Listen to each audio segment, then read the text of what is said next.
How does the creeper select victims? Is the choice based on fear alone? Can it feed on anyone it chooses? Does it kill for reasons other than feeding? Does it take women? Are you next? This is the topic we have chosen to feed on today.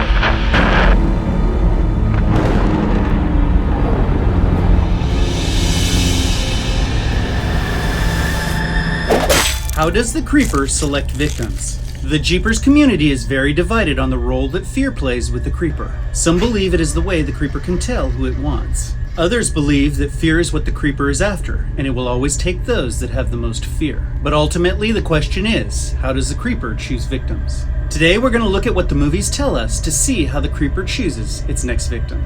Now, before we make any judgments about the creeper's selection process, we need to gather as much information as we can about this process. In this case, there are characters in the movie that tell us how this process works. Let's have a look. Every 23rd spring, for 23 days, it gets to eat. Now, we already know this information, but it's important information and it needs to be included. It can only eat for 23-day periods when it's out. This may play a factor in who it chooses and why. Now, we can assume that regeneration is the creeper's primary goal. If this is the case, it will take what it needs first. Giselle tells us that the creeper only eats certain things from certain people. If we break this down, there's a lot of information in this sentence. It can only use certain people. This means there must be some sort of criteria for the choices that it makes. It may seek a specific blood type or maybe a DNA structure. But whatever the criteria is, we know not everyone is eligible to become a victim of the creeper. This means the selection process is not completely based on the creeper's wants or needs. The creature cannot take certain people for the purpose of regeneration, and this is not his choice. Only certain things from certain people. Only certain things represents the creeper's freedom to choose. Once a victim is chosen or found to be a good match, there's only certain things from that victim that the creeper can use or should want, and it's his choice from them what he wants to take. Sometimes the choices might be obvious, such as the choice he made at the jail in Jeepers Creepers 1. He needed limbs, so he took replacements. Other choices might not be as obvious in the event he wants to upgrade something that he already has, like Derry's eyes. Yes, his eyes were failing, but the ones he had were working, and so he made a conscious choice to take Derry for his eyes. This tells us the process of choosing a victim is a two-part process. One is outside of the creeper's free will choice, and the other is within his freedom to choose. These two elements of choice work together to determine who becomes the next object of his eye. Just get away from her, Derry. It eats lungs so we can breathe, and eyes so we can see. We learn that the creeper chooses victims with body parts directly related to the parts that he has that are failing. We see this example again played out at the jail with the prisoners. The creeper was missing specific limbs, and he ate those limbs to regenerate. This is important information. All of this tells us that of all the people in a certain area, only some are a match for the creeper. Of those that are found to be a match, he will be looking for victims that have something he needs, wants, or likes. Did you hear that? Needs, wants, or likes. Don't believe me? Check this out. You've got something it likes, one of you. And it's not gonna stop chasing you till it knows which one. There has been a lot of discussion about the creeper only going after things that it needs. But within the information we're presented, we find out that may not be the case. We know it needs to eat to regenerate, but Giselle tells Trish and Derry, one of you has something that it likes. This statement defines the creeper's choices as going beyond need. It needs to scare you. It needs to scare you. Giselle uses the word needs there because the creeper does need fear in order to scan people. It needs to scare you. There's something in fear, something it can smell, something that tells it if there's anything inside someone that it might like. Minxie explains this again for us in the second movie. It can smell something in people, something in their fear that helps it pick people out. It can smell in our fear who it wants and what from them it wants to eat. What it wants to eat. Once again, this statement tells us that the creeper chooses victims for reasons other than need. In these two important statements, Giselle and Minxie use the words like and want. It may need replacement parts if its own parts are badly damaged or missing, but it may also seek victims because they have something that it likes or wants as well. It can hunt someone because they have something that it needs, wants, or likes. Now let that sink in. This opens up a much larger pool of potential victims. It may like or want someone even if it isn't going to use them for regeneration. It may want someone simply to display on its wall, like a trophy. This brings us to the question that generates the most controversy. What role does fear play in the creeper's choices? Again, let's look at the information from the movie and see what it tells us. It needs to scare you. There's something in fear, something it can smell, something that tells it if there's anything inside someone it might like. It can smell something in people, something in their fear that helps it pick people out. It can smell in our fear who it wants and what from them it wants to eat. The creeper uses fear to determine who it wants and what from them it wants to eat.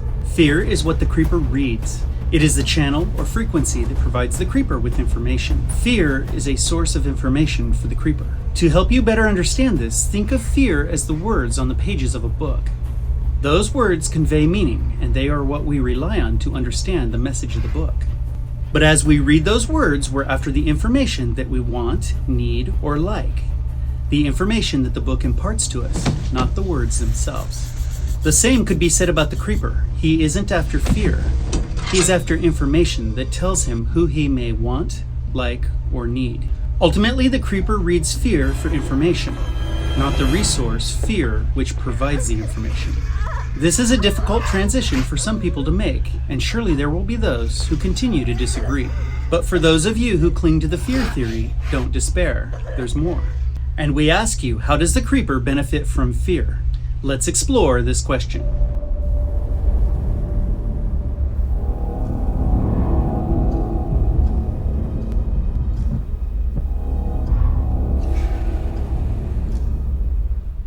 The creeper enjoys fear. There's no question, but don't we all? Our love of fear causes us to watch our favorite horror movies anticipating the jump scares.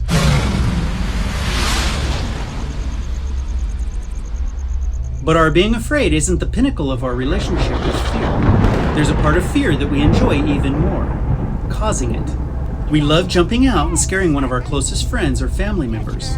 We all enjoy causing fear because it's fun. How much more rewarding would this be for an ancient, dark, malevolent supervillain? The creeper enjoys causing fear in those around him. It not only enjoys it, it craves it. And if we remember, it can take victims because it needs what they have, likes what they have, or wants what they have. If this is the case, the creeper can take victims without any desire to feed on them. It may take victims because it likes to or wants to. If it can choose victims for reasons other than regeneration, this opens up the whole world as its own personal hunting park.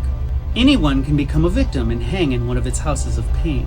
To add to this, if we look at the bodies in the house of pain, they all have expressions of fear and anguish, furthering the idea that the creeper enjoys causing these emotions in his victims. So make no mistake, the creeper does enjoy the fine aroma of fear in his victims. This is also evidence to settle the argument suggesting that the creeper only takes males.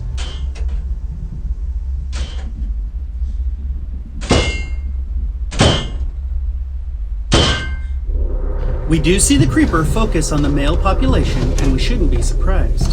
After all, it is a male creature that needs to eat victims to regenerate. But there may be human parts that are non-gender specific enough to still be a good match for the creeper. At the end of Jeepers Creepers, we see the creeper agonizing over the choice between Derry and his sister. We believe they were both a good match, and the creeper was reading their fear to see who had the best eyes. But we see many females in the creeper's lair, including Darla Cleaway, Kenny Brandon's prom date from long ago. And let's not forget the bus driver from Jeepers Creepers 2. So there's no question that the creeper hunts females. Ultimately, the creeper is a predator who has 23 days every 23 years to eat and regenerate. It can take anyone it wants for any reason it deems appropriate. It can hunt based on need, and only certain things from certain people will fulfill this need.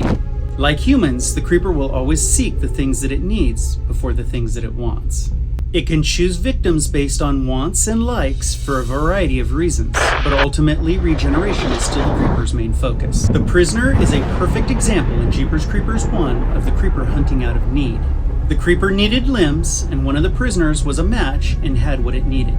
In Jeepers Creepers, Derry is an excellent example of the creeper hunting out of like. The creeper had eyes that were still working, but they were beginning to fail, and he liked Derry's eyes better than his own. And lastly, Addison Brandon from Jeepers Creepers 3 is a prime example of the creeper hunting out of want. Now it's possible she was a match and had something that it needed, but more likely as a member of the Brandon family, one of the bloodline relatives responsible for the creeper's hand being taken 23 years earlier, she was a trophy he wanted.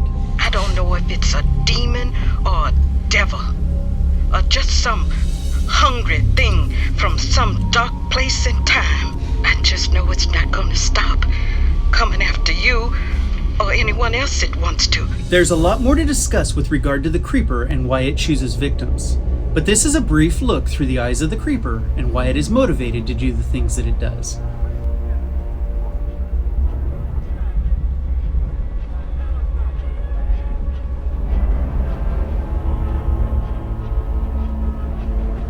Well, we certainly hope that you enjoyed today's content. We'll see you on the next go-round. If you need a reminder, remember to sub up and join this family.